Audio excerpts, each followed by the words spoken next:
Hello and welcome to How Did This Get Maimed, the show where we dig into the worst, wildest, and wackiest thresher accidents. I'm Spencer Crittenden, and coming with me live is Kevin Day, our triage expert.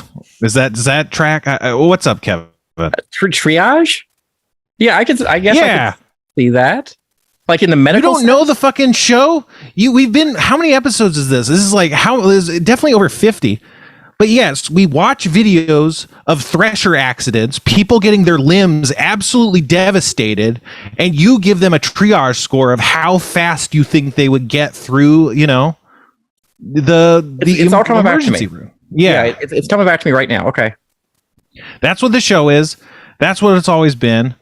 Cue up the next video, and I will introduce the first guest. That's right. We have multiple guests. No, we don't, because this is an intro bit. It's good to explain the bits. We got an absolute titan in the field, a streamer. Man, does he stream. So I stream, and I know I'm really bad, but sometimes you just forget because you don't watch other people stream. And then when you watch this guy stream, it's like, yeah, see, not only is he putting in work that I could not possibly put in, but also there is just an inherent charisma and likability and energy that I could never put out. It's not in me. It's not something I have. It's not something I will ever have. I have a different energy, not necessarily terrible energy. Terrible for streaming though. Podcasting too. And just socially, being around me. It's just we'll figure out what my energy fits into one of these days. But I was introducing someone. You know him as a ghost on the Doughboys podcast. You know him as a former intern of Feral Audio. Maybe we shouldn't say that. I don't know. I know him as a guy that I always like and looked up to. Up to sounds wrong, but there's people you really admire, and he's always a person that, if I were a kind of person that actually had like friends, he's the kind of person I wish I was better friends with.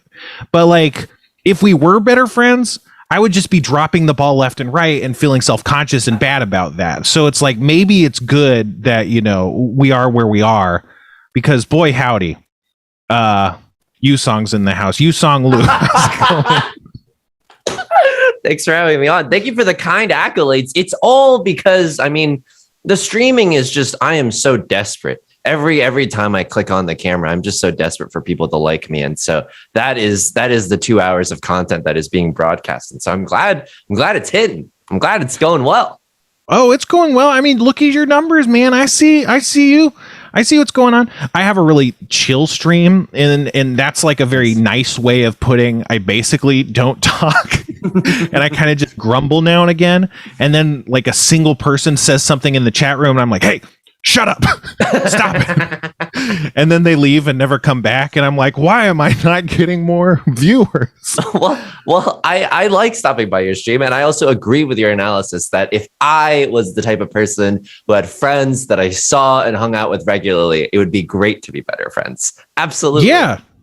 I could imagine going, to the park and, sitting on a bench and like talking mad shit about every single person we see, I am gossipy, but also like, do you like going outside? Because I heard the word park and I was like, nope. I was like, it's hot and outside. You know what I mean? It's too much nature. There's too much possibility. And as a result, I will be avoiding it 100%. I do like going outside, but I do not like it being hot. I'd been hiking, was my like only form of exercise for a while when I could get out while it was around 70, 75. But now it hits 80 at like 10 a.m. and it's like, no, there's no chance. The thing is, like, the earlier in the morning it gets hot, the more it just hits you like a wall when you go outside. It's like, I don't know, 80 at like 1 p.m. is completely different than 80 at 10 a.m. I don't know if you've experienced this, but it's not fun to live in California. The nice thing is there's not snow or like weather you have to pick up. People always have to pick up weather in other states. But the heat itself is a real bummer. I don't love it. I would love to live somewhere more mild. Yeah, I was just in Montana for a wedding, and it was nice because unlike California, there was like actual trees and stuff around. Like you could look and if you use the Photoshop eyedropper tool, you could see actual green outside instead of like brown everywhere. But it was also like humid and like bad. So I am like, with all its faults, and despite the fact that true 80 degrees at 10 a.m. makes me want to give up, I'm glad that I can at least be indoors in Southern California, which is a blessing. Yeah, it's nice to be indoors. It's bad to be outdoors. I will push back on the brown. It does get green for about 24 hours after like 3 days of rainfall. I think you see some greenery and then it's immediately gone. And it's like, wait, did something happen? It must have been my imagination.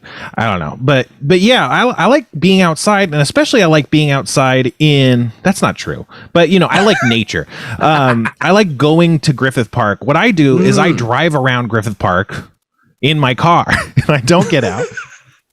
It's like hiking really fast, but I like nature. I feel like I would have lost my damn mind if I couldn't go to Griffith Park and just appreciate the trees, because it feels oppressive not having any like greenery around, and not just like suburban greenery, which is kind of bullshit. But I've been doing this thing where like I am such a coward, like, and I get the largest rush from truly like the smallest things. Like when I'm driving around in my car, if I open my windows, like if I roll my windows down, I'm like, oh, how exciting. Like, I feel like I'm breaking some kind of rule or something. And so at home lately, I've been doing this new thing. I don't know if people have heard of it, where I open my windows early in the morning, and then I occasionally will feel a breeze, and I'm like, that's nature's AC. I just learned about this. Has everyone else been on this shit for a while? I just learned. Yeah, man. The idea of, it's like, this is like a cartoon trope that happens where it's like a really straight-laced figure is like doing something mild and then being like, ooh, I'm a bad boy. But like you driving around and being like, pushing down the thing like 2 inches, and it's like, I'm living on the edge today. I do. Yeah, it absolutely feels that way. I'm a coward. That's awesome. But the thing about me liking outside is just, it's COVID. So I don't want to do anything with a roof involving any other people. And even with even with a park or someplace outdoors, I still will probably be wearing a mask. But like, if it's like, I don't know, a scarce few people have been like, hey, you want to do something? And I'm like, yes, a park outside. We don't go inside. We drive separately. We go home. I've been to 3 weddings this year, like kind of like against my will. I've learned that because these are like the first weddings that I've gone to in my life, and all 3 of them have been this past year. And what I've learned is that like weddings, you just kind of like hold people hostage. Like as the bride and groom, you each get to pick one person, you get to hold them hostage. They have to do a lot of labor for you. You might give them a candle or something as payment. Like that's really it. But it's the stupidest form of luck that I have not gotten COVID, and I have literally no idea how that's happened. So I'm still one of these rubes that still cares about wearing masks and meeting outside and stuff. Yeah, it's I don't know. Every like week or so, I go through this kind of existential crisis where I'm like, seems like it might be okay, and then like the news is like, COVID can now infect your children before they're born. It's like, Jesus Christ, I can't catch a break. And so then I like go back into my hole. Speaking of weddings, I just got a wedding invitation from my friend Nolan, who people might know from the podcast. That's fucked up. I know Nolan. What the hell? Where's my invite? Probably wouldn't have gone. Sorry, I'm all weddinged out this year, but still would have been nice. Well, I mean, I could give you mine because I don't know that I want to go to a wedding. Like, that's really scary to me. I don't know if it's inside or outside. Yeah. It says find all the details. Should I read this link out loud? The RSVP link? RSVP and the location coordinates. Please. Yeah. Well, it's in Pasadena, California. I won't say the date just in case, because Pasadena, it's not small, but I feel like if you were dedicated, you could try and figure out, see if there's any chairs set up or something. I don't know. But yeah, I don't know. My whole life, it's okay. So when I was a kid, I went to weddings. sucked other than the food. Sometimes there was like food. I remember one wedding I went to, they had like big like chafing dishes of tortellini, and I was like, okay, I love weddings like this. Chafing dishes? Would they pour them down your shirt? I don't know what a chafing dish is. I feel very unsophisticated. Like a lot of words I know, I don't actually know them. I just remember how I think they'd been used in the past, and then I go off of it. But I'm pretty sure a chafing dish is one of those wide kind of trays for like catering. You know, sometimes there's the sterno can underneath, but that's what I meant. I don't know if that's actually the word, but you know, I just a lot of being smart is actually just pretending to be smart and hoping no one calls you on it is what I've discovered in my life. I love being ignorant and asking, which is what a strange couple we make, you know? I wish I was like that, because I think you can actually be smarter by not trying to have the pretension of appearing smart. But like, it's just so tied up in my personal identity and has been basically my whole life that I'm kind of boxed in. It's hard to come to terms with like how stupid I've become, you know, as the world's gotten bigger and I've also just like stopped learning things, you know? Yeah. But, I think it's because I have. Oh, sorry. I think it's because I have no pride. Like, I'm pretty fine with myself. Like, if I'm with another person. But the bad thing about this is that like, if I'm with like an emotional terrorist and they like have like a really big ego or like whatever, I'll just appease them endlessly because I'm like, I don't care. Clearly, you care, and so like the best way for me to act right now is to help out. Anyway, I'm trying to change. Yeah, I'm kind of the same way. I will get really mad internally, and then I will just like kick my cat. Like, I won't take it out on the person causing the problem. And I don't kick my cat. That's a metaphor. I will yell at my followers on Twitter, you know? But which is much better. I guess it's better than kicking a cat. But yeah. But, you know, the thing, emotional terrorism is underrated because there's a lot of literal terrorism, you know, and if we could convert a lot of that literal terrorism to emotional terrorism, we'd probably be a lot better off, you know? Yeah, I agree.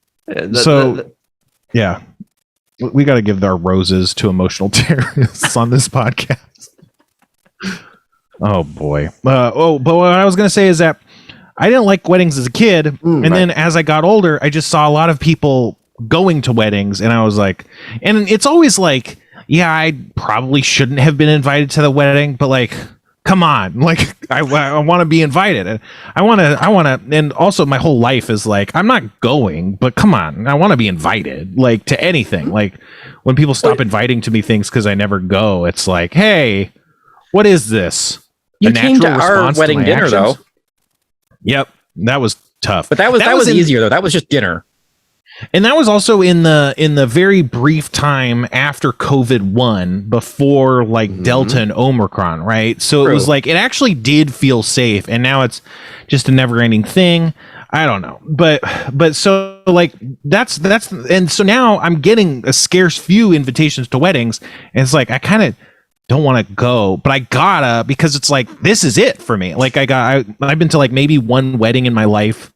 My adult life, and this would be like my second wedding invite, so it's like I don't know, but I will say I don't know if you would react similar to me at weddings, but I was not like I am not fun at weddings or parties because I will just get like whenever the officiant is just going off about love in front of everyone, love is about blah blah blah blah blah. I start to get, and I don't know why, I'm like, how dare you? How dare you talk about love as if you know anything? You're just a guy. You're just a guy with a shirt with a collar on it. That's it. That's literally like the only thing separating you from someone walking in and out of Target, you know, like, and so I was like, how dare you say anything about love or what union is really supposed to be? Meanwhile, everyone else was just like smiling and being like, oh yeah, it's a nice day outside. What a beautiful, it's nice to see our friends, you know, look nice and stuff. I think, and that's part of why we wanted to have you on, because you clearly have a lot of unaddressed rage issues that I really want to get to the bottom of. No, I get what you mean, but like you liken them to a random guy walking in Target. I'm thinking random guy walking in Target also probably knows a lot about love. Like like more than me. I don't know.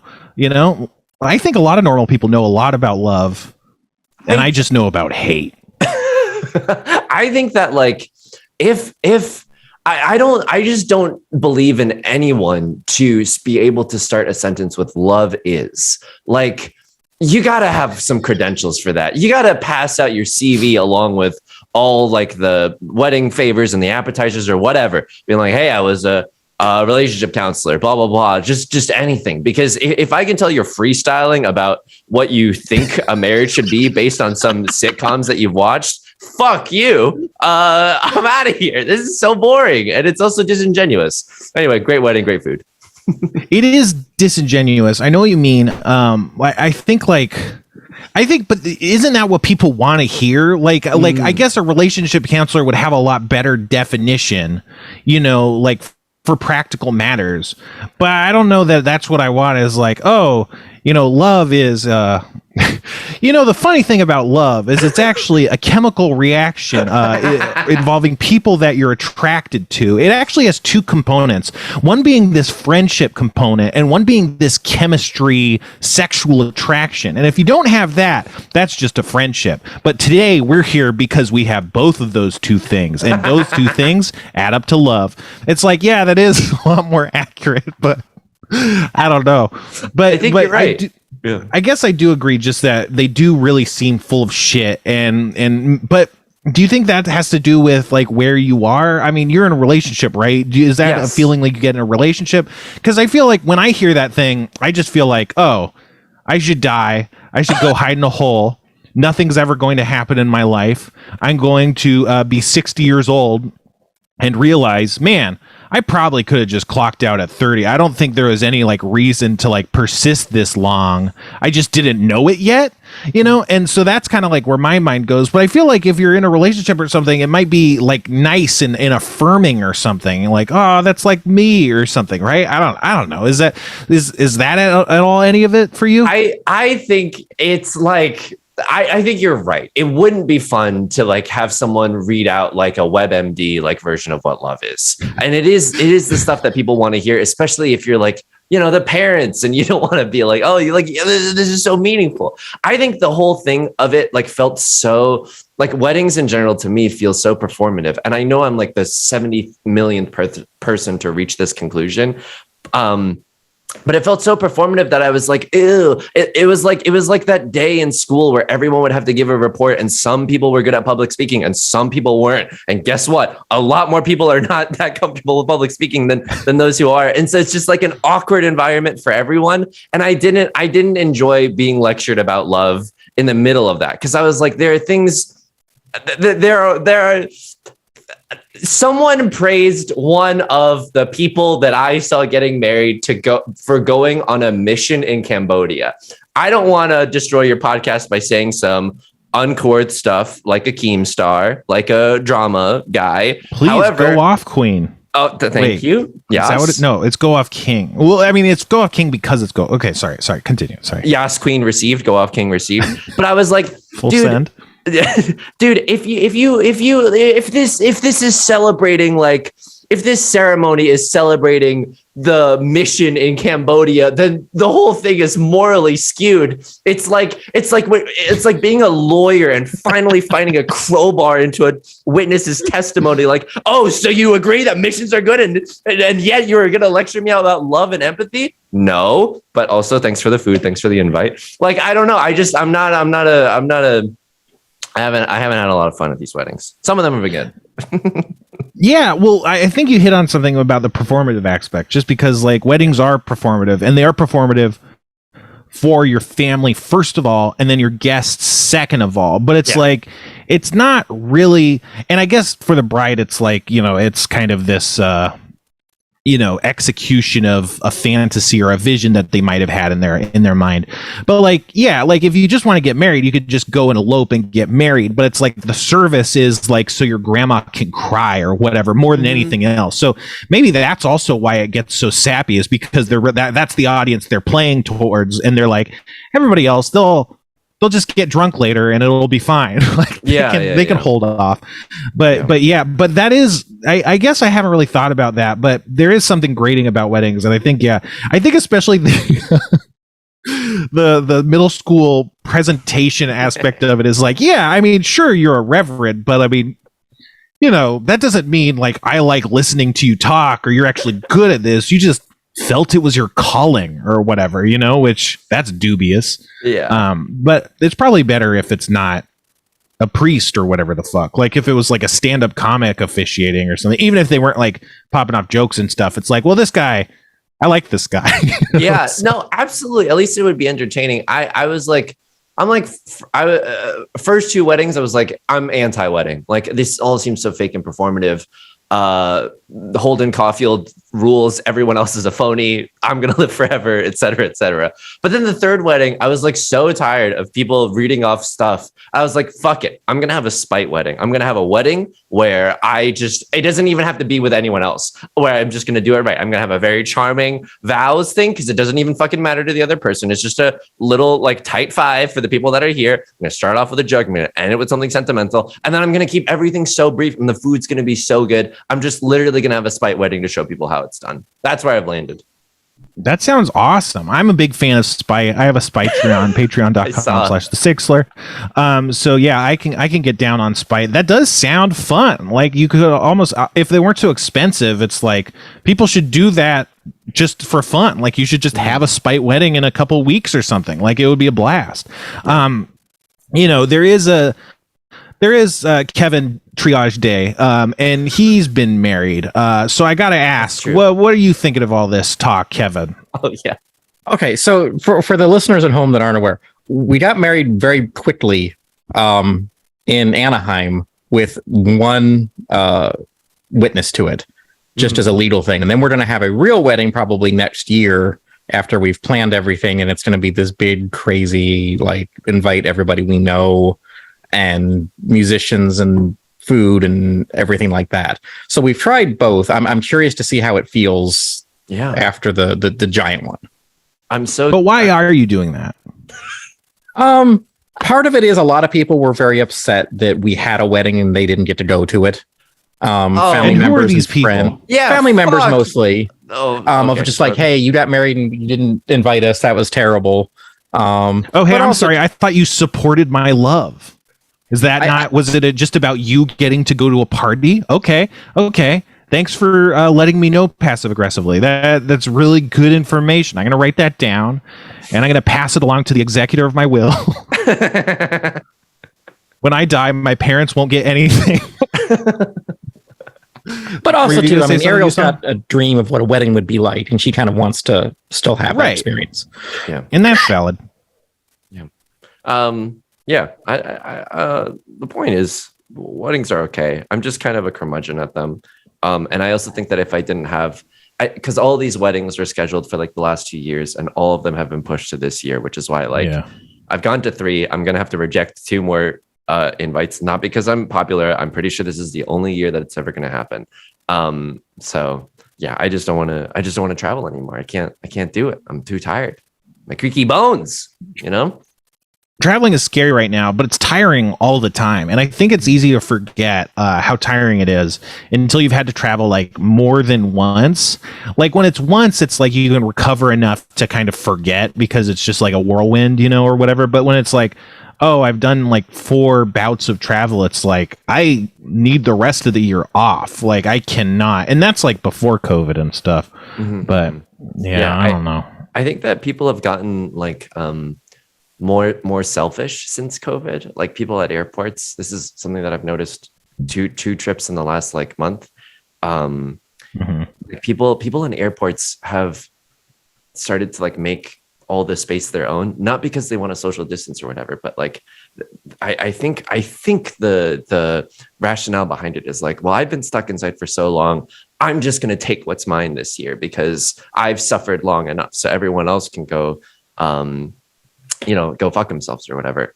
And even on planes, like when we were on planes, people would just disobey the seatbelt sign and like they had to make announcements and stuff because I guess people wanted to like walk around. And I'm not sure. It just seems that people are more selfish. And on top of everything else that traveling does, like that genuinely broke my heart. I was like, I don't know how to draw any hope from this. Yeah. Thanks for inviting me onto your podcast. Sorry, I'm being a bummer. No, that's what I do. Especially when I don't have a guest. I kind of just implode in front of Kevin. just talking about how fucked we are. But like off of that, I think like, Trump is a big part of it. He just kind of opened the floodgates of like, oh, you could just be horrible all the time and you don't get arrested. I kind of thought you got arrested more often, for just like, for instance, damaging a restaurant's property or throwing things or assaulting people. Like a lot of times people just get away with it. I think that's part of it, but I think probably more of it is just COVID. It's like I think it is like people have been pent up rage, and so everyone's higher strung, and so for your Karens and such, like that's like a shorter fuse, a bigger explosion, more gunpowder, etc. But also it's just we've forgotten how to act.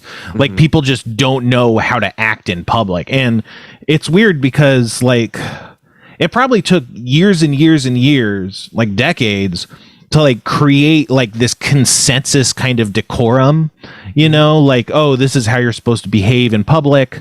And, I think cell phones and stuff have kind of changed that a little bit because people like can talk on speakerphone and stuff. And so I think like that was kind of fraying a little bit already, but just like, who knows how long it'll take to get that back, if it'll ever come back, like just people knowing how to act. Cause I think that's just a lot of it is people just like, they forget how they were the same way. Like you kind of forget how to socialize and hang out with people if you weren't doing it the whole pandemic. It seems like extroverts got hit pretty hard by stuff like that in the pandemic because they're like, I'm fucking flipping out, man. I need to fucking say some stupid shit to strangers and smile like I think it's funny, or whatever. But I think it's not great for everybody, but who knows? And I don't know how people are bouncing back and stuff, but it does just seem like maybe forever it's going to be crazy. And I don't know. It's weird. It's weird to think about because like restaurants I don't think are ever going to be good again, or like as good as they were, just because like the people that were good at restaurants, like all either died or quit because they were going to die. And that's just this lost experience that comes from experience. It's not like in a book. It's not something that you pick up by like the best you can do is have someone mentor you. And a lot of those people that knew how to cook well, that knew how to have a nice, waitress experience or whatever. Not that like I've been like, oh, this waitress sucks shit or whatever, because I don't go outside. But just like, it just in my mind, it just seems like there's all this experience that's just gone because there hasn't been this classic passing down of knowledge, mentorship kind of situation because it's such a big labor disruption, I don't know. Have you, I'm really curious because you joked about it earlier and we've been talking a lot about COVID. Do you? I'm not suicidal. No. Go ahead. Do you like cupcakes? What do you think about that? No, because when I was like going to the weddings and stuff, I had a brief glimmer of what life could be. Like we're already here. We might as well hang out with friends and get outdoor dinners. This fucking sucks. I'm scared that it's gonna kill me, but whatever. And it was so heartbreaking because I was like, oh my god, this is what my life could be if we handled COVID better. If like if I lived on the East Coast, I guess too, because like I have more friends there. Like this is what my life could be. Do you feel lonely? Oh yeah. Forever. I mean, forever I've felt lonely. I've always like literally like my personal identity has always been like the person outside and looking in, like this is like a classic movie. I don't know if you have a breadth of film knowledge, classical film knowledge, but sure. Have you seen the movie Sonic 1? Wait, the one with the Jim Carrey? Yeah. Yeah, that was the last movie I saw in theaters before COVID. I cried multiple times during that movie. In the beginning of the movie, Sonic is like alone and he's doing fun stuff because he's so fast, he can play games with himself. And you're watching it and it's like, this is kind of pathetic. And then he plays baseball with himself and it's like, man, he's talking to himself. He's pretending to be multiple people having a good time. This is sad. And then he like breaks down and it's like, oh, it's supposed to be sad. And then like, he's seeing like, he's like watching through the window, like happy families and stuff. And I'm like, this is me. This is my whole life has been like this. And it was really like sad. But yeah, my whole life I had that sort of thing. Even when I am the center of attention, I can't like handle it. I like still like have to drift to the perimeter, you know, so I'm not like there. And so yeah, like so much of my life, just seeing people being normal, like the smallest things, like the most taken for granted bits of people interacting with their family, or you know, smiling about an inside joke, or like doing something goofy in public or something. Like it's like, Jesus Christ, even if like I waved a magic wand and like could have stuff like that, it still wouldn't feel like that because I'm like so broken, if that makes sense. Well, so yeah. I thought you were going to say you cried when Tails was revealed at the end. I'm just kidding. No, thank you for sharing. I did. Vulnerable thing. Oh shit. Okay. I really did. Let's go. But that was a different kind of crying. I want to ask, like on the opposite end, then, like, what was a moment where you felt like the most, like the most opposite of that?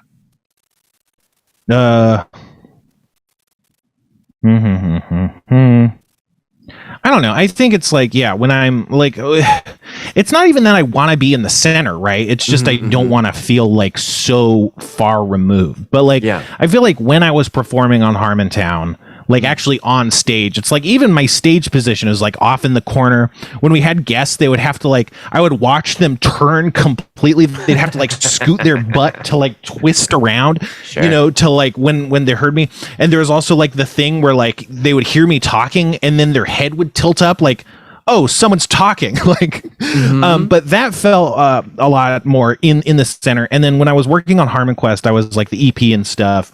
This is also the same thing because I felt kind of far removed in the same way. But I was like, no, we're in this together. Like I belong here. I'm not an imposter. People like my ideas. You know, I can execute my job. I feel like that's kind of the best I felt, the most belonging I felt, just because it's like, I feel to an extent that I'm in my element and no one is like clocking that I'm fake. Or it's not even that. It's like a lot of times I'll feel fake and I don't even feel it in those circumstances. You know, it's like it's not a thought that bubbles up. But I don't know. Do you have anything like that where you felt like a lot of belonging or anything, or are you like that too?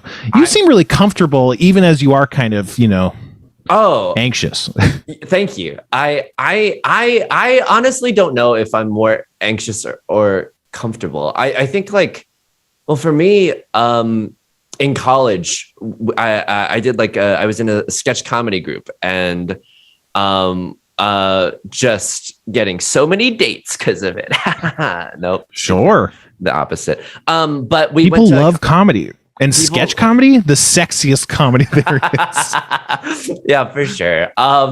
And we went to like a comedy festival with a whole bunch of other schools, and then like being in a sea of other, you know, students who wanted to do the same thing. And I was also like really fucking confident back then. I think I lost a lot of it after college, but or I have a hard time expressing confidence. But I was like, everyone here is gonna try their best. Good. I can like, this is gonna sound so self-centered or high and mighty, but I was like, I don't have to hold back. I can try as hard as I want here, and I can be as freely competitive as I want, and that felt really, really good. I like playing with other people like that. Yeah, well, I think I don't know if it comes from anxiety or like worries or, you know, just maybe elitism or something, feeling like you're on a different level of someone else. But I think, a lot of times you do feel like you're masking in some way or another, either because, you know, you don't want people to be put off by you. Maybe you don't want people to think you're too goofy or something, or you're afraid of like saying accidentally, you know, trying so hard, you say something stupid. And then it's like, I definitely, if I was just coming in under the radar and not really doing much, maybe I wouldn't have, you know, put myself out like that. But I definitely, I don't know. For me, it's like I'm a big guy, and so like I always perform weakness or perform like safety as opposed to like being a big scary guy. Like when I talked to Branson, like when I was a kid, a very small kid ran into me and then was terrified of me, and I was like, am I a person that's terrifying? And that kind of like stuck with me. And as an adult, like you know, and I have big long hair. I have a short beard now, but I used to have a big crazy beard, and so I get it. But like I in public, I would see like parents with their kids that would like glare at me like I was gonna do something to them, you know. Or one time I was leaving a party where I went out into the, like, it had like a gated kind of stairway, and so you're kind of hidden from the sidewalk, and just out of timing, like I stepped into the sidewalk at like roughly the same time a woman was passing by, and she like screamed really loud because, you know, maybe she thought I was like gonna attack her or something, but and then she like calmed down and was like, oh, I'm so sorry, it was fright, you know. But it's like, yeah, no, this is how society views me, as as a violent offender, you know. And so a lot of my energy is spent like trying to, you know, not be any of the things that people associate with big, dumb, mean guys, you know, if that makes sense. But that's performing. It's not like I'm not just being myself, or maybe it's like it's become myself at this point. I don't know. But so you went to college at Ithaca, is that right? Yeah, I did go to college in Ithaca. I'm a coastal. Did you grow up around there? Oh, sorry, I cut you off. No. So my we moved to the US when I was 4, and then we bounced around a year in San Francisco, like 3 or 4 years on Long Island, but then like middle school, high school, and college in upstate New York, which is where Ithaca is. Right. And so yeah, it's small. It's like rural. It's like half college town, but then like half like legit farming. Like that's how rural it is. And I think people don't, especially if you're not from the States, but like people think of New York as the state and they're like, oh, this city. No, dude, it's like there's so many open fields if you just drive like 2 hours to the north. It's wild. Yeah, people definitely don't think of upstate New York as being as agrarian or whatever as it is, but it's just like any other kind of Midwest or whatever kind of place where it's just all fields. You know, California has a lot of farmland and stuff, but it looks different than like Midwest and East Coast kind of farmland. I don't know what you call it. But what are people in New York like? Are they like New York City people, or upstate New York people a lot different? Is it maybe more Midwesty? Upstate New York was really interesting because of the college town, there was a lot of like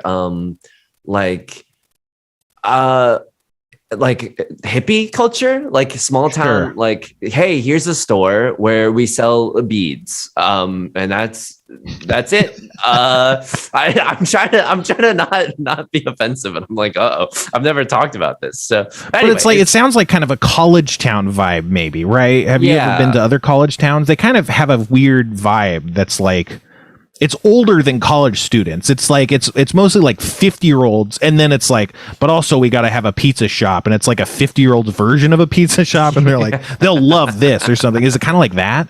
Yeah, it's absolutely like that. But then like it's politically pretty split too, because it's like generally like a good you know, a mix between blue and red pretty equally, I think, over there. I'm not sure.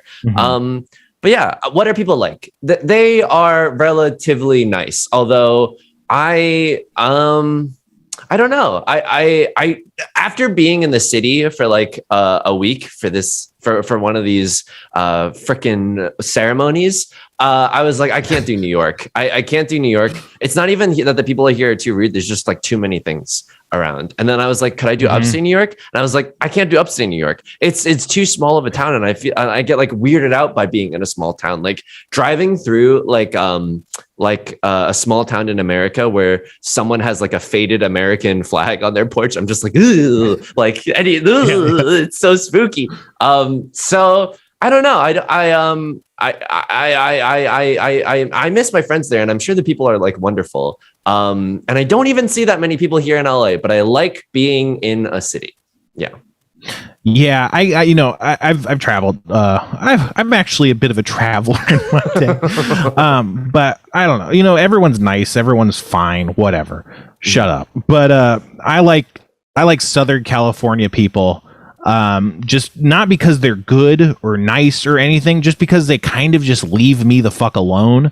Whereas like, I don't know, the story I tell is like in Texas, I went to a Walmart and I just mistakenly, would never do this ever again, said out loud under my breath, whatever, where are the frozen pizzas? And like a lady came from the next aisle over.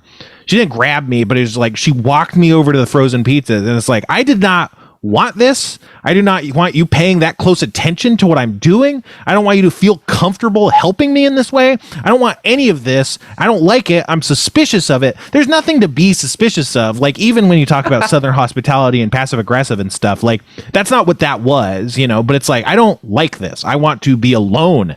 And like a lot of other, like the vibes of other places are like a lot different, but New York's just too intense. Like, there's people that joke around with each other, clearly friends having a good time, and it reads to me like my parents are arguing. Like, it's like, I can't fucking handle this. And that's the people. There's also like, I was walking with my friend Chris Bowruff one time when we were in New York City, and I was talking about politics, and I could tell like that the person behind me was so mad about the politics I was talking about. Like, it wasn't like, but he didn't say anything, but I just like, I could feel the vibe. And like, if I happened to glance around, I could tell by his expression, he was like not having it. But this is like a young guy. I don't know what he was, but actually, and the thing is, I think I was ahead of the curve, because what I was talking about is how bad we fucked up by not killing all the Confederates in the Civil War. Like, we should have executed them all. And that's a kind of idea that's gained a lot of steam in recent times, but I was on that like way earlier, because I'm a fucking genius. But yeah, he was like, that guy was just not happy about it. And he was also not like willing to walk ahead of me or like walk around me. You know, in New York, people just push past you, but this guy was like, I don't know. But it was just such a weird energy. But that's the people. But then the place itself, like you're saying, it's too much. It's just oppressive, like all the buildings and stuff. It just feels like, I just feel like this pressure, like I'm being squashed. And there's a lot of good stuff in New York. If I could handle it, I'd love to live there, just because like the food and like the infrastructure and stuff, it's like, I would love to not have to drive. I would love to just be able to go to like these stores that are like cheaper than buying groceries and stuff. The takeout's so cheap compared to like LA and stuff, even before all the inflation and stuff. But like, that's all amazing. But I literally could not hack it. Like, I couldn't handle it. I don't know. It was way too, it was just like an oversaturation of literally everything. I absolutely could not do it, even though the food was really good. I did. I mean, some highlights of the New York thing was like, we went to Chinatown for a meal, and that was really cool. And I learned that I like seeing really old Chinese men holding iced coffees, because it's like a really old person with such like a young drink. And I'm just like, fucking hell yeah. I got so happy, and I can't explain why, but I'm like, okay, yep. That's what I want to be one day. It could be nice. It's good to have something to aspire to. I aspire to, I had a realization that like my whole life, I've never like dreamed of having a house, which is like, I never really thought about it. But then I was like, I never really thought about it like in terms of capitalism. Like, I was just like, but apartments are cool. But I think it was just like some part of me was like, no, you're never going to own a fucking house, you piece of shit. Yeah. But yeah, I don't know. I have a similar version of what you're talking about, which is old Armenian men in like the Glendale area and stuff. They kind of just hang out. Like, sometimes they have a deli and they're hanging out inside the deli or outside the deli. They're smoking, and they don't like, if you go into the business, it's kind of like, oh, we didn't want customers, you know, like we just wanted to play backgammon and like or they're in the parks, like just hanging out, like with a bunch of newspapers and talking to each other. And it's like, shit, man, like that sounds cool. Like having a bunch of old guys who don't give a fuck about anything, you know, just man spreading. Yeah. Yeah, that sounds nice. I hope to one day aspire to that. Yeah. Yeah, but so what did you go to college for? Did you have a degree? Did you have a plan? I went to college. I applied as an English major because I was like, I only like writing. And then I went to school, and then everyone around me was doing like their computer sciences and stuff. And so I was like, fine, I'll try it. It seems fun. You get to make Brick Breaker. You get to make all these silly little games. And then I did it for like 3 semesters, a year and a half. And I was like, no, I am miserable, not only because of the subject matter, but because of the people that I'm with. Like, I just didn't have a lot in common with the people that I was next to. Because they're fucking nerds. Yeah, because they were huge fucking dorks, and I'm cool as hell. And so No, but I mean, people have like a different vibe. I don't know, nerds is obviously pejorative, but it's like probably a different vibe, like something you didn't mesh with, right? Yeah. Yeah, for sure. Like at least people, I mean, I think that people in like liberal arts are more likely to like try to have a more out there sense of humor or just like sense of self. And so like I didn't fully abandon the computer science. No, I fully abandoned it, but I would still for the rest of my time in undergrad sit in like the computer science building while doing my work because I love feeling competitive. But yeah, I graduated with an English degree, and then I did some internships at a podcast network. Yeah. Well, go ahead. Sorry. No, I was interested in that. No, a podcast network that I don't know. We can either name or we can not name, depending on. I know this is going to be live, but depending on some bleeping and stuff. I don't know. I mean, yeah, it's what I don't care. I mean, I don't know. Kevin, does anyone from Starburns actually listen to this shit? No. Okay. But yeah, I don't know. I was interested though. Like you came here for an intern. How long were your internships? They weren't super long, right? Or at least in the beginning. They were just in the summers, and it like I know it doesn't sound good to be like, hey, obviously what Dustin did was bad, and how he handled it was like really, really bad. But like it doesn't feel good to say those words. I'm not saying like Dustin should still be in charge. No.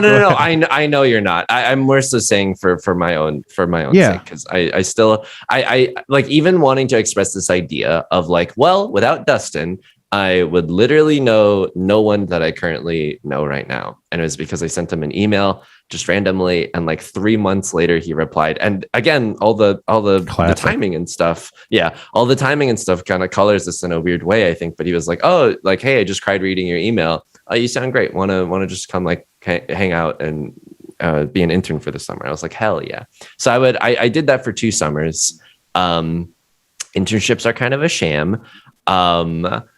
I don't know if you remember this, but do you remember the Comic-Con panel where the Andy Dick show is announced? I don't remember the Andy Dick show being announced, but I remember the Comic-Con panel as being up there in the top 3 to 5 most frustrating, embarrassing moments of my life easily. Sure. I feel you. And I remember like being an intern and editing all together like the video intros for free. And at that moment, I was like, oh my God, what a fucking joke. Because this is like labor that I don't think anyone else at this 5-person company can do right now. And obviously you have to admit that internships are a scam and they're only afforded to people who can hemorrhage money, thus gatekeeping an entire class of people out. Absolutely. That's the point. That's the point. So yeah, that's how I met everyone, which is strange, but and filled with frustrating experiences.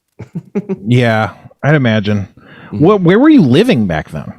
The first time I was like subletting. The second time, I think I got scammed. I was like some like frat guy was like also doing some like Hollywood internships, and we didn't really know each other. He was like, Yusong, I found this like good deal for an apartment. And what ended up happening was that we were living 5 guys the restaurant, 5 guys. We were living in a 5 guys to Delicious. one bedroom apartment. So it was like 2 sets of bunk beds and then one person in the living room. And I got bed bugs from that thing. And it was just like, I had marks all over my body. It was really, really bad. And that was in like Midtown somewhere. So I like lessons learned, like the worst way possible, but lessons learned nonetheless, What was the scam, do you think? Do you think he was overcharging for rent like some people do when they're subletting or something? They like just say like, oh, here's the rent. That's like almost the whole rent. I think it was like the rent was like still a ripoff. It was like $500, which like obviously sounds good, but like in the context, no, not worth it. Right. And it was back then too. It was before like rent really started skyrocketing. Yeah, 100%. This is like in 2015, 2014, maybe even. And so Yeah, I think the scam was like, oh, they advertised like a really nice apartment and like told you none of the details. And I was so dumb because I never really looked for housing on myself, that I was just like, sure, I want to be independent. I don't want to ask my parents. This sounds good.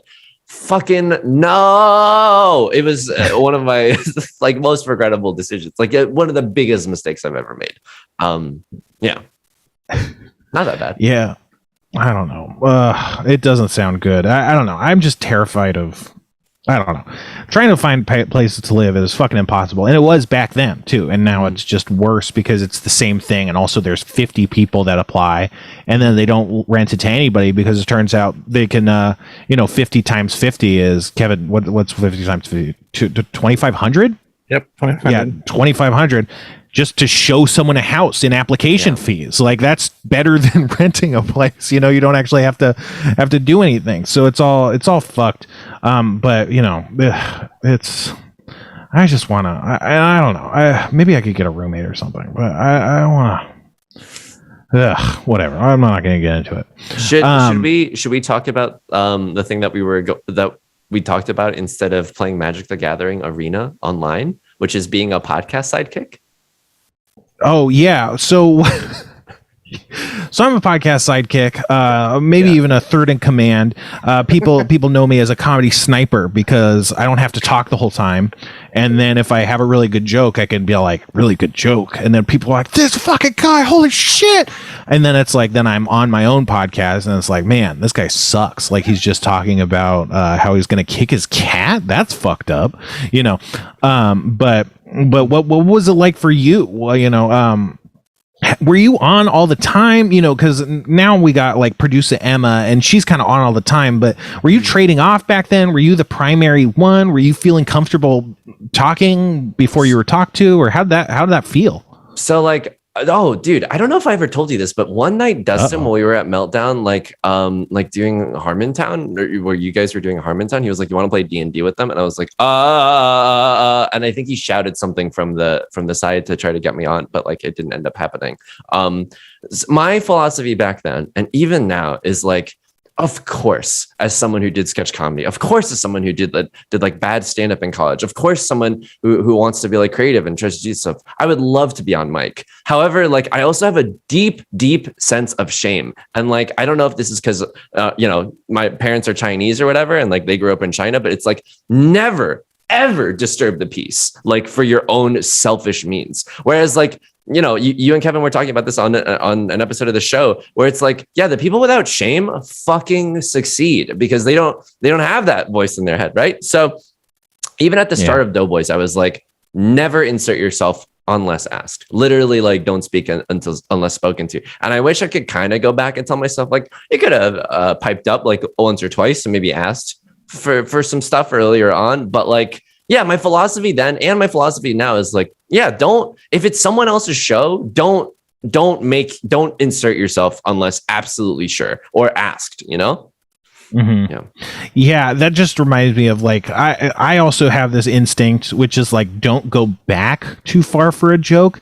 And then I'll listen to a podcast and they're like, 10 minutes ago you said this and here's a funny rejoinder. And it's like, and they get laughs and stuff and I'm like, fuck, should I have been doing that? Like on Harmontown, it's like if I felt like I missed my moment by like even like 10 seconds, like I would just be like, nah, the moment's passed. Whereas like a lot of other people, I think it's probably a good instinct to like go back for it and stuff, just because I didn't want to interrupt being like, hey guys, I'm really funny and here's why.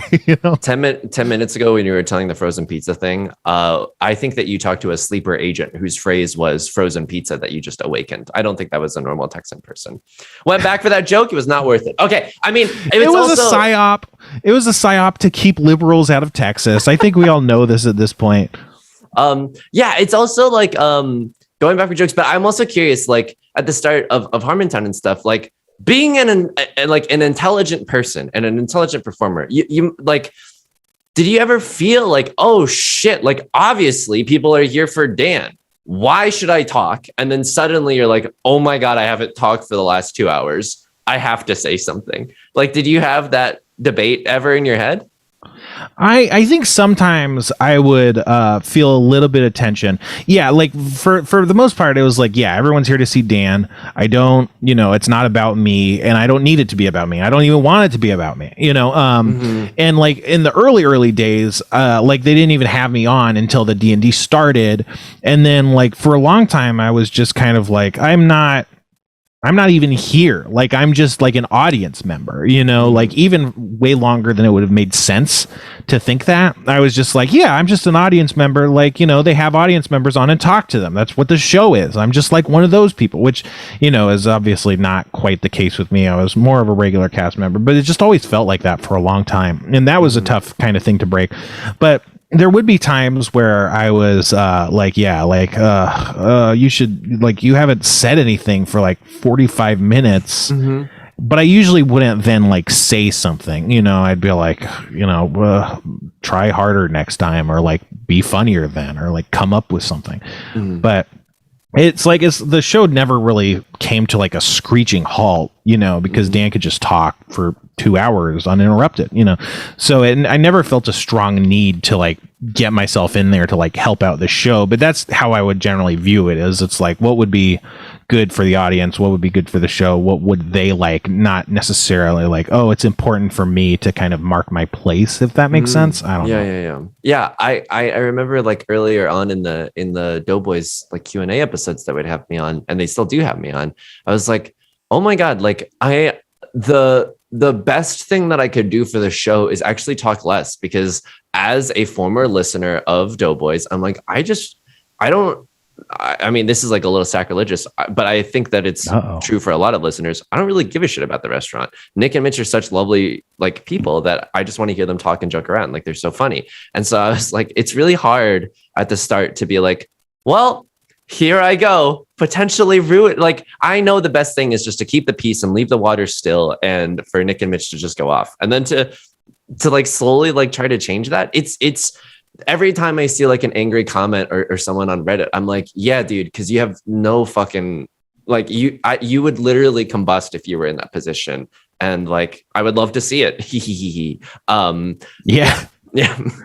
But that's why they're there and you're here, is because of these instincts. Like, they obviously served you.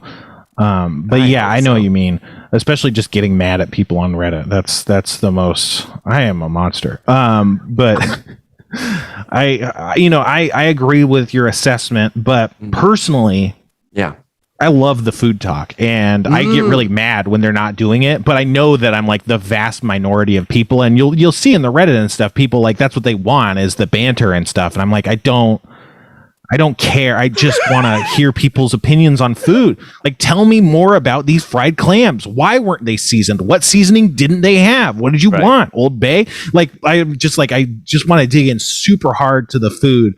And it's a great podcast, but I've had to kind of set that aside, because it's like, oh, it's not happening. It's not even about that, But like, I'm a big fat guy, I fucking love food. But I don't know. Yeah. Do you, this is a weird question, but it's something I've always, or maybe it's not a weird question, I don't know, but it's something I've always wondered.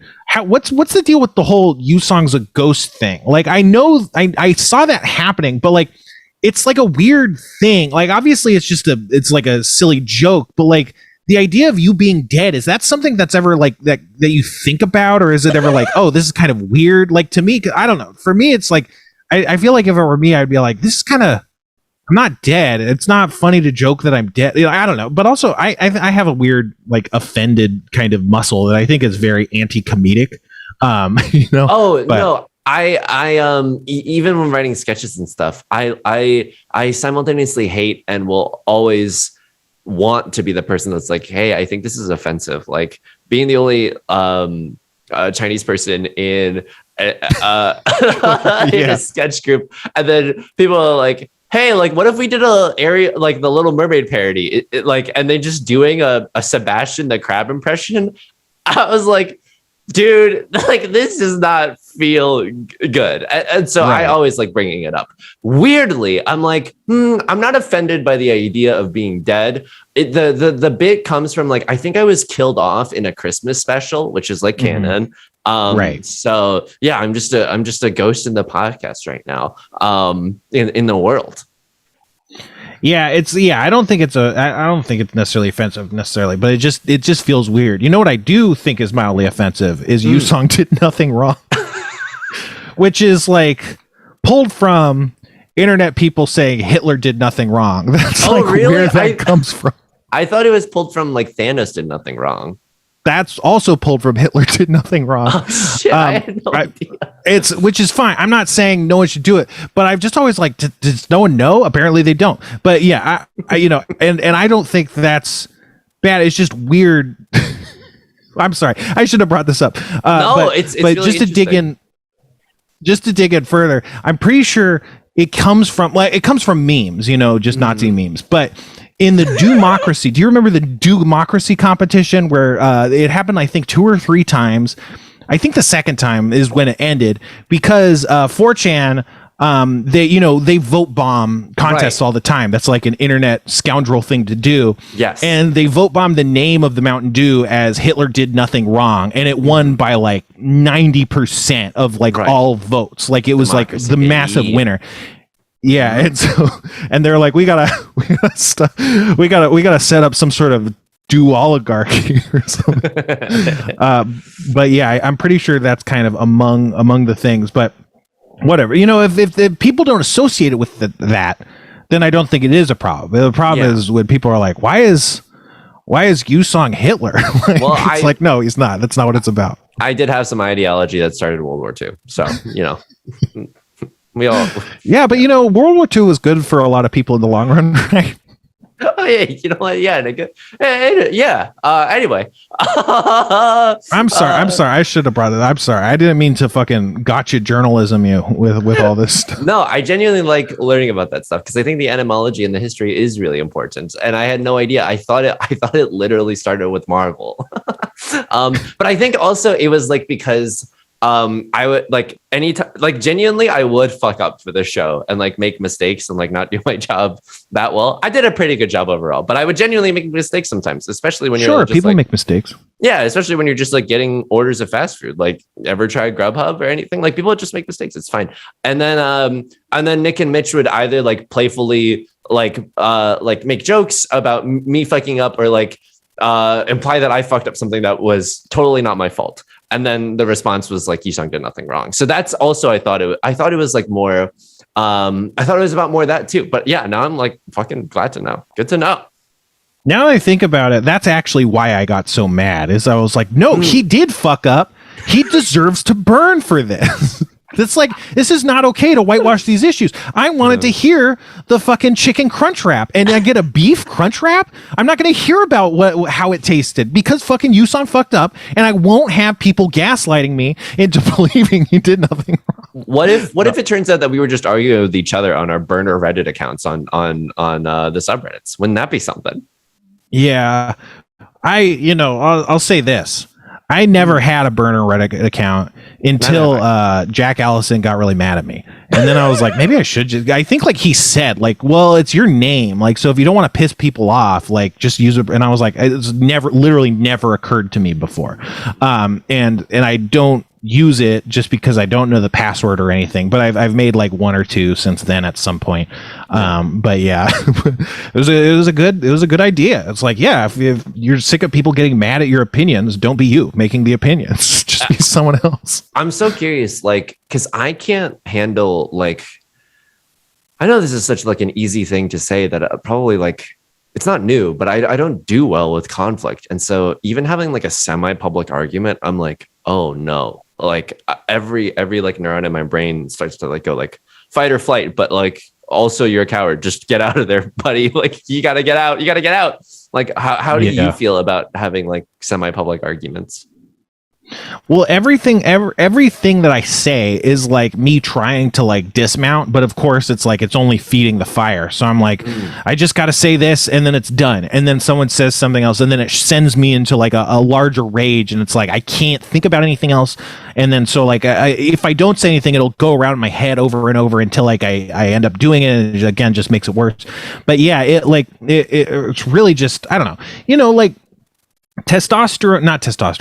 adrenaline is kind of like an addiction. Like things that spur adrenaline, even if they're not comfortable, they can kind of draw you in. I think that's why Twitter and arguing on the internet and stuff are so popular, because it doesn't feel good, but there is some rush that accompanies it that your body kind of like wants or some level on some level. That's why I roll down the car windows, baby. Yeah, you need that fucking adrenaline rush. But I think it's like that. But it's I don't know. It's just so hard. Like I've just been grown up on the internet, and that's what you did. Like especially I was always, or at least for a long time, I've been the Sixler. So it's like I never really thought of it as being like, oh, this is the public version of you. This is just I always felt like someone online, and especially when you take into account the fact that I never really felt like a performer so much as just an audience member of Harmontown. It never really felt like anything other of just like nameless people arguing on the internet. And I still forget that, but it's like at one point it was just kind of like ignorance, like I couldn't comprehend that, and now it's kind of like I'm really it's my own fault at this point, But it's always just like, and almost every single time I say something, I regret it and I feel really bad about it. I don't know. It sucks because people say stuff that gets me mad, and a lot of times, not all the times, but a lot of times, those people, I don't want them around me. So I want to punish them and make them not feel like being around, so they leave. But then I'm like, I didn't really want, even if they are a shitty person, I don't know that I really wanted that. I just wanted it to stop feeling bad. But I don't know. The things follow me for days. Like, I talked about Arby's on the show. I went to Arby's and got in a big hubbub, and I've never been back to that one Arby's location since, out of shame. And like I just felt bad, like really bad, like couldn't think about anything else for like a week. And stuff like that happens. Usually it's like something makes me mad, and I stay mad about it until something else makes me mad. Like that's the only cure, is getting pissed about something that's slightly less of a deal. But yeah, it sucks. Like I think on some level it might be rejection sensitivity, which is a part of ADD. But who knows? On some level, it's just me being privileged and a white male or something. Who knows? I'm not trying to excuse it, but maybe isn't it just so painful to like know you're right, but to have to back off? Like that is a decision that is really like, I don't know. My parents like argued a lot when I was little, like a ton always. And like logic kind of like was king, like because they both respected logic. And so of course I, as a kid and as an adult, like respect logic. And so that's why like when like no offense, but these dummies on the internet, like when people say some dumb shit, you're like, man, like I know I'm right. I know I'm right. And having to pull yourself away from that and being like, hey, it doesn't matter that you're right. Like that is like trying to move a mountain for me. It's really, really hard to back off. And at the same time, I'm so lucky to have a girlfriend that was like, hey, maybe just let them do whatever they want. Like, I don't must be nice. Must be nice. Yeah. And then we French on the couch. We're no, but the perspective is helpful. Like and it could be anyone. Yeah. But yeah, having that perspective. For sure. Yeah. But I agree. I will say that like I think for a long time I had labored under the delusion that, oh, there is a point at which someone will see my logic. And all I have to do is get to that point. And if I haven't, it's some failure I've made. Like all of these situations are solvable problems. But it wasn't until, way later that I was like, it was honestly, I think around Trump, where it was like, it's not even about this anymore. I'm just going to be honest with myself. And if I want to yell at someone on the internet, I'll yell at them on the internet. And if I want to level with someone and try to explain something to them, I'll level with them and try and explain it. But I'm not going to get those mixed up because, a lot of times, no matter how much logic you have, it's just not going to affect, especially with like the backfire effect and stuff, where if your defenses are raised, which is something I kind of knew before, but it's kind of changed since then. But yeah.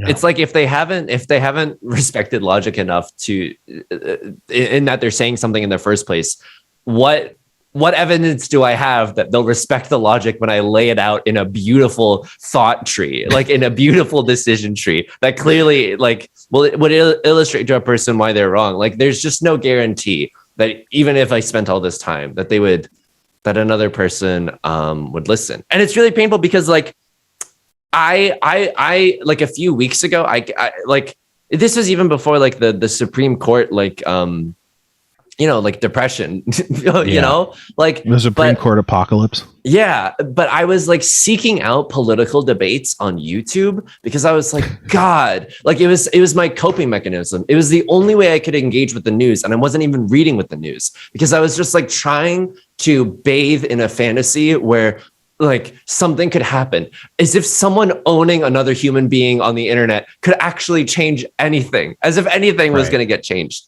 So yeah, it's difficult managing how we argue online. Yeah, there's this thought I've been having recently that's like I have a hard time expressing it because it's kind of like a tautology to an extent, but to give it give it an attempt right now, it's something like, if they were smart enough to listen to you in the like, if they had the capacity to understand your words and apply them and realize the truth of them, they wouldn't be wrong in the first place. Yeah. They're only there because they don't have that capacity.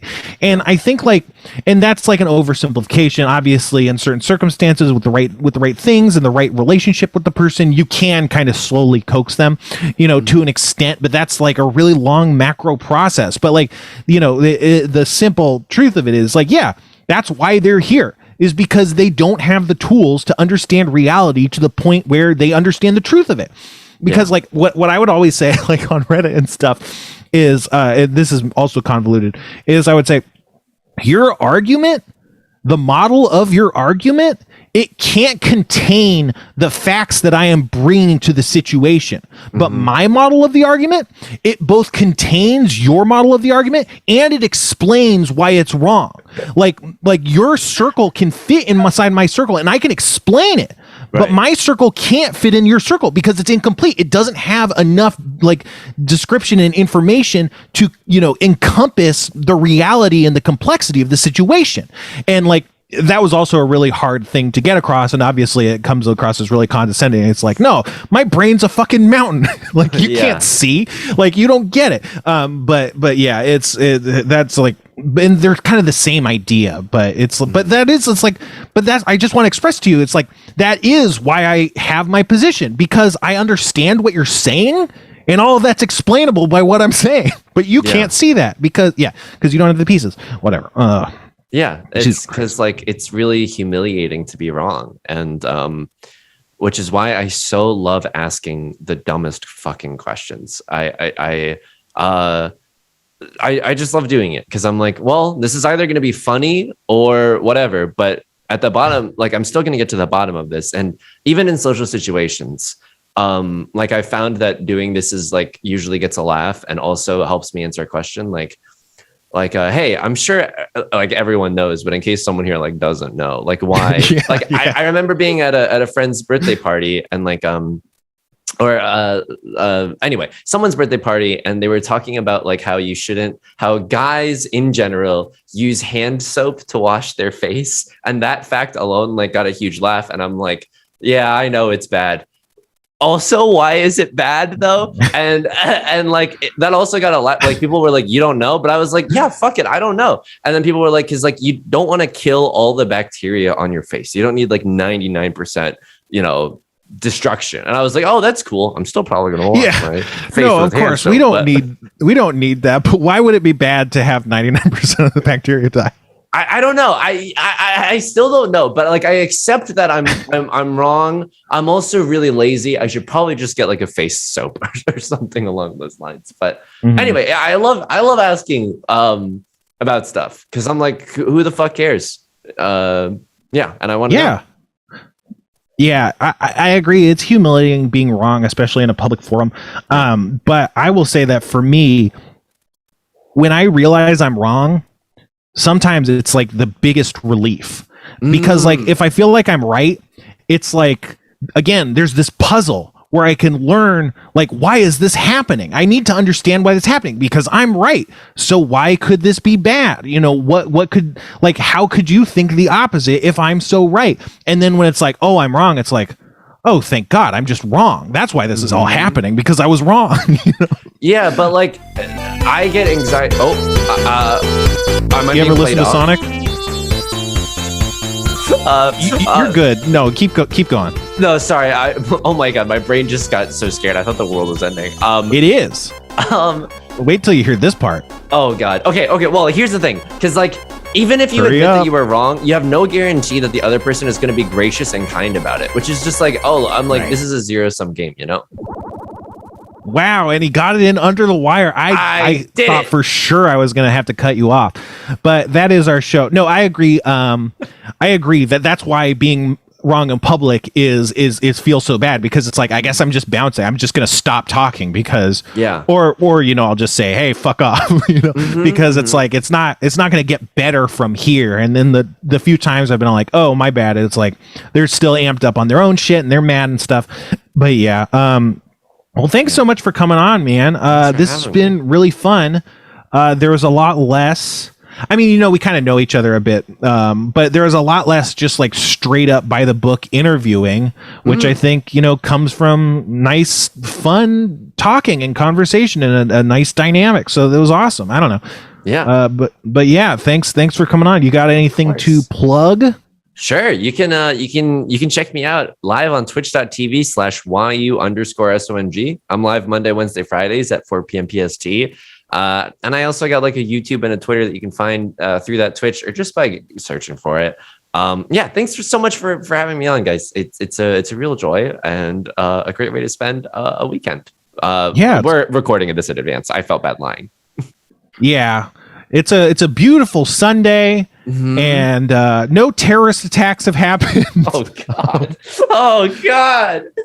No crippling political turnabouts have taken place, and boy howdy am I happy that things haven't got worse, because they sure seem to be in all other respects. No, yeah, we are pre-recording, which is great. I'm glad to pre-record. It's a lot of fun, but we're also live too, just on a different day. So you know, it's best of both worlds. Why am I talking about this? I stream on Twitch too, twitch.tv/thesixler. It's bad, it's not good. Check out Yusong instead if you like me. You'll probably like anything. So, you know, he'll be like a breath of fresh air, as it's not, oh my God, streaming could be like this. Like I could actually enjoy myself and laugh, you know, and not just be yelled at by Spencer. We should together sometime. That'd be great. We should draft on Magic Arena sometime or something. Hell yeah. That'd be awesome. Yeah, that could be a lot of fun. I think next week we're going to start back up. Twitch.tv/Frank Howley is where I do Tuesday night Big Dogs at about 6. I think it starts closer to 6:30 sometimes. But yeah, we play D&D. It's really silly. Join Wario Spawn, who is kind of moving from Spawn to Punisher. I think he's more of a Wario Punisher lately, on his quest to save Taco Bell. We got the big beverage con coming up that's going to address the Mountain Dew Baja Blast shortage that's been afflicting the lands of Scorn. Hopefully it'll reduce the price of Baja Blast and the price of magic potions, because magic potions have been affected by the supply chain issues. So yeah, check that out. And what else? Oh, I have a Patreon, patreon.com/thesixler. You got to give me money, you guys. Really, it's, I don't know. It made me laugh out loud.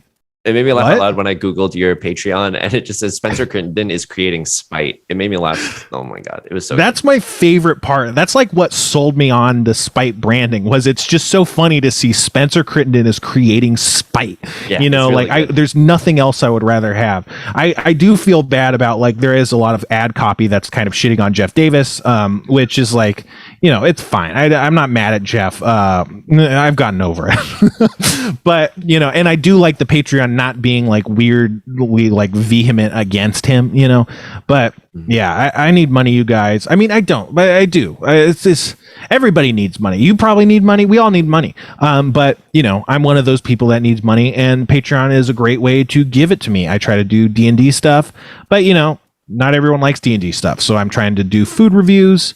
Man, the Doughboys really cornered the best idea on the market. Like I would love to do food stuff, but I'm like, how am I gonna exist in this space? I'll just be steamrolled because again, I like talking about the food. I'm not trying to be funny and good. I'm not trying to do a good show. But yeah, that's me. What about you, Kevin? We're probably going to play this on the Sunday. So do you know what's happening Sunday? Yeah, so this Sunday, right after this show, is going to be the Best of Channel 101, followed by Real Life Sci-Fi, and then followed by one of Rob Schraub's amazing creations. It better be amazing. At these prices? Jesus. We got to have Aaron on, huh? That would be great. Get Aaron from Real Life Sci-Fi, some cross promotion. Anyway, we like to end the show the same way as we do every week. And as always, as we like to say, look at this shiny new penny.